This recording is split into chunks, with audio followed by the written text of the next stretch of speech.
getting set to stream into Ganga on Monday.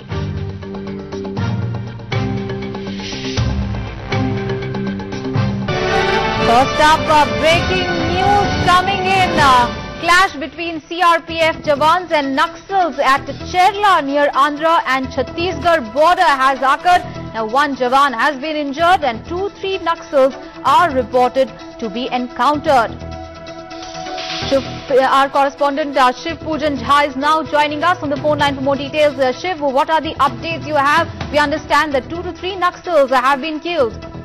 Well, the police, they have not yet managed to recover the bodies of the slain Maoists in this fierce gun battle, which has started yesterday in the night and lasted till early in the morning.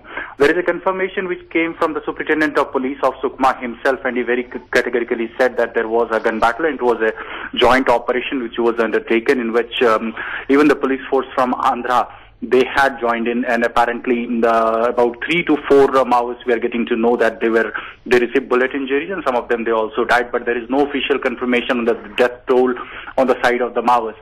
But we are also getting to know that apparently one Jawan also received bullet injuries and has been rushed to the nearby hospital for treatment. And remember that this is one area which has been witness to increased in presence and also attacks by the Maoists in the last 2 years or so, because the abduction of the Sukma district collector took place not far off from that particular place. And of course, Shiv, this is going to be a shot in the arm for the armed forces, definitely, after what happened in Latehar, where 10 security people were killed.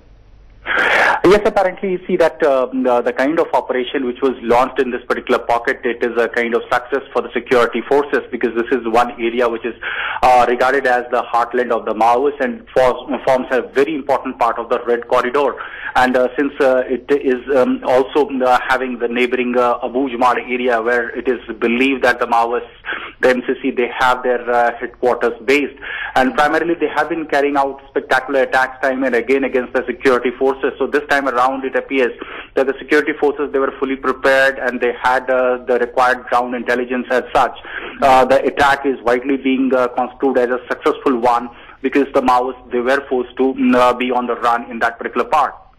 All right, Shiv, thank you so much for those updates. We'll keep coming to you for more updates on that story. So 2 to 3 Naxals have been killed in that encounter, though the bodies of these Maoists have not been recovered, but we'll keep tracking all those developments. In other news, even as the political stalemate in Jharkhand grows, now the Jharkhand Vikas Morcha Prajatantrik Chief and former Chief Minister Babulal Marandi has alleged that a dispute over the sharing of bribe had led to the collapse of the BJP-led coalition government in the state.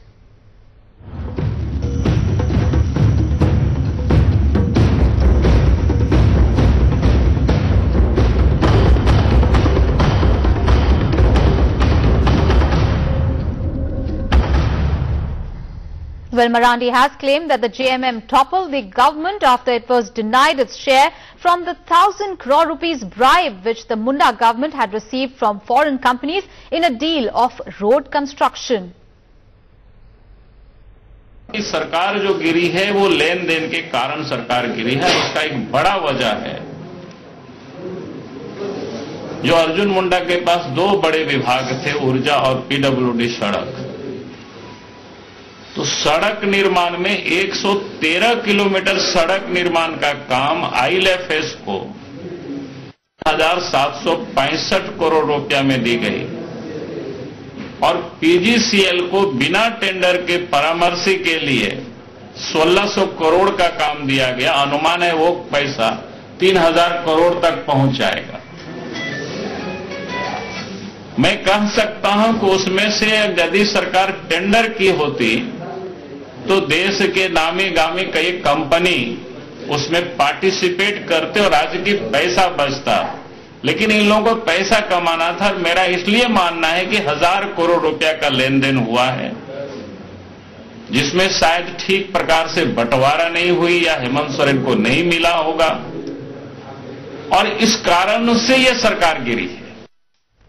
And with the number crunching game in full swing, the political situation in Jharkhand continues to be fluid. The ball is now in the governor's court to decide if the state should have fresh polls. Here is the report. A tug of war in Jharkhand's polity. The JMM and the Congress urging the governor not to dissolve the assembly. अपने दल के नेता, अपने दल के अध्यक्ष के साथ महामहिम से हम लोगों ने मुलाकात किया और मौजूदा राजनीतिक परिस्थिति के बारे में उनको अवगत कराया है। राज्य में सरकार बनाने की अभी भी संभावनाएं हैं और निश्चित रूप से वैकल्पिक सरकार बनने की स्थिति अभी भी है। कांग्रेस पार्टी नेशनल पार्टी है और वो समझ रही है कि कब क्या किस समय क्या करना है ना। हम लोगों ने यहाँ तक कह दिया कि जेएमएम बड़ी पार्टी है, आप उनको बुलाइए, वो आए हैं और वो यदि सरकार बनाना चाहते हैं तो हम दिल्ली से पूछ के आपको बताएंगे। It may be arguing against a dissolution, but the Congress isn't saying outright that it will support a JMM government, or even who will it support as Chief Minister. The stalemate has made it a numbers game. The 82-member assembly has the BJP and the JMM with 18 MLAs each. The Congress has 13, the Jharkhand Vikas Morcha has 11, and all Jharkhand Students Union 6, the RJD 5 and others 10. The JMM is counting on the Congress, the RJD and the Independents to cobble up a coalition to cross the halfway mark. Something the BJP, the AJSU and the JVM MLAs want to prevent, which is why they're calling for a fresh mandate. Since its creation in 2000, between the JMM and the BJP, Jharkhand has seen 8 governments and 2 stints of president's rule. All eyes are now on the governor to decide which way will he lean. Bureau Report, News X. Meanwhile, the Jharkhand situation has turned into a huge political embarrassment for the BJP. Well, the party has been taking pot shots at the Congress, stating that the UPA could not manage its coalitions, especially after Mamata's TMC left the UPA. But the exit of the JMM shows it could not manage its own coalition either. In fact, in the 28 months of the coalition, the panel formed to coordinate between the allies met barely once. And a seemingly similar situation is shaping up in Bihar as well, where the JDU is looking to pull out of the NDA combined. So now the Saffron Party is in power only in Gujarat, Karnataka, Madhya Pradesh and Chhattisgarh on its own.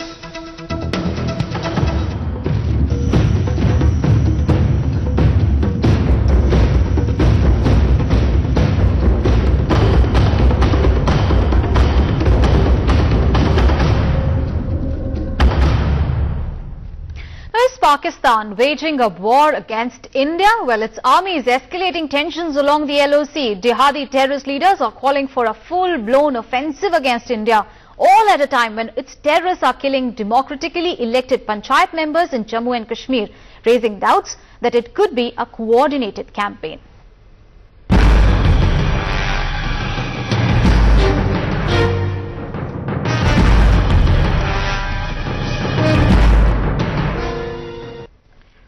Well, last night the terrorists shot at Zuna Begum, a Panch who was hospitalized in a critical state. In the last 48 hours, the terrorists have also killed one other Sarpanch in Sopore and kidnapped and killed a contractor as well.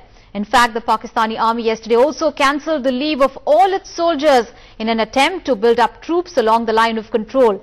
Besides suspending all trade movement across the border, it also refused to accept the Indian offer of a brigadier-level flag meet to discuss the situation after the beheading of the Indian Jawan along the line of control. In fact, the terror machinery has also been at work. There is enough proof of Hafiz Saeed inciting the troops near the line of control. He was also accompanied by top Pakistani army officials in plain clothes and had even announced a 5 lakh rupees reward to bring the Indian soldiers' heads as trophies. Meanwhile, on a day when Pakistan continued to mass its troops along the line of control, the Indian establishment sounded a stern warning to Pakistan. If these things continue the way they are and the violations continue to take place, then perhaps we may have to look at some other options for compliance. Short of declaring war, the strongest warning yet to Pakistan from India.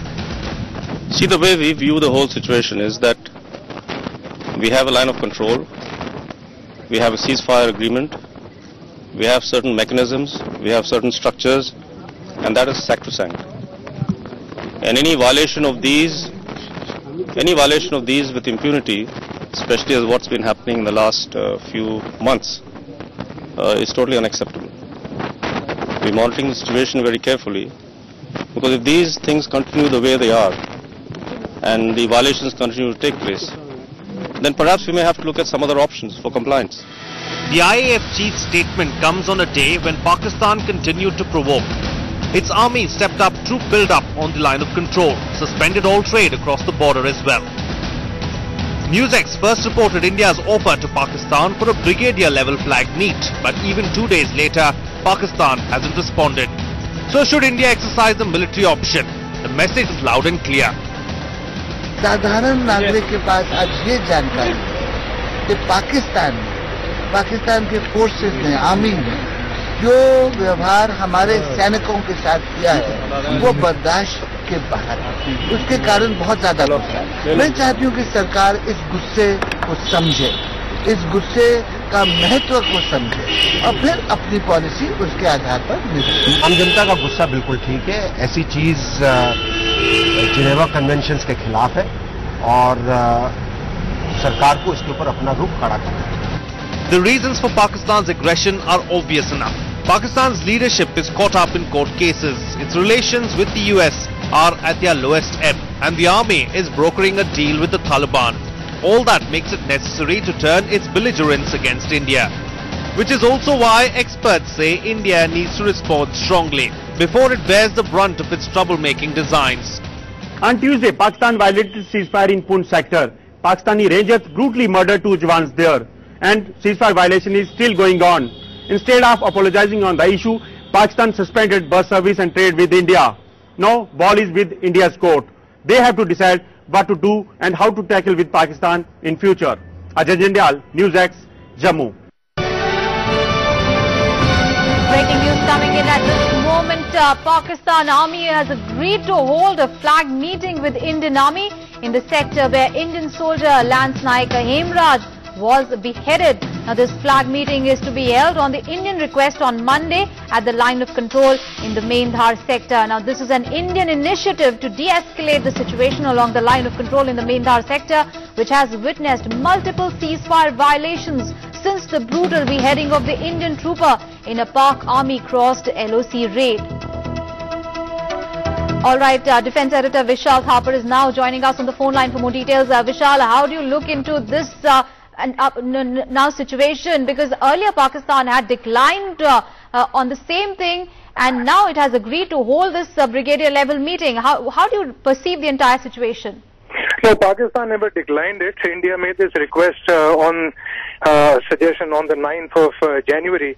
So Pakistan has taken 4 days to respond, and it was conveyed this morning to the Indian Army through the mode of communication between the Directors General of Military Operations that the flag meeting would be held on the line of control at the brigade command level in the Mendar sector. As you are aware, on our side we have number 10 brigade, which has seen a lot of action of late, beginning with the gruesome ambush, the killing and then the beheading and mutilation of 2 Indian soldiers on the 8th of January. Now, the purpose of this flag meeting is to sort out any local issues, which may have been behind the frequent ceasefire violations. Now, this is just to rule out that there are local irritants which are leading to these irritants. Now, it is being observed by several commentators that there seems to be a design and an intent behind Pakistani actions against India of late, and there seems to be a pattern to the series of events, both preceding the beheading of the Indian soldier and subsequently, and they seemed designed and intended to provoke a strong reaction from India, which can then on the geopolitical objectives. So it's a very fairly complex situation, but as a responsible army, the Indian Army is making an attempt to understand if there are any local issues which may be behind the frequent exchanges of fire. Now, as you are aware, Vishal, but the bigger question, now the entire situation had arisen out of completely out of Pakistan's making. There was a beheading of our Indian Army soldier. And now it is India that is taking an initiative. It is asking for a brigadier level talks, and Pakistani Army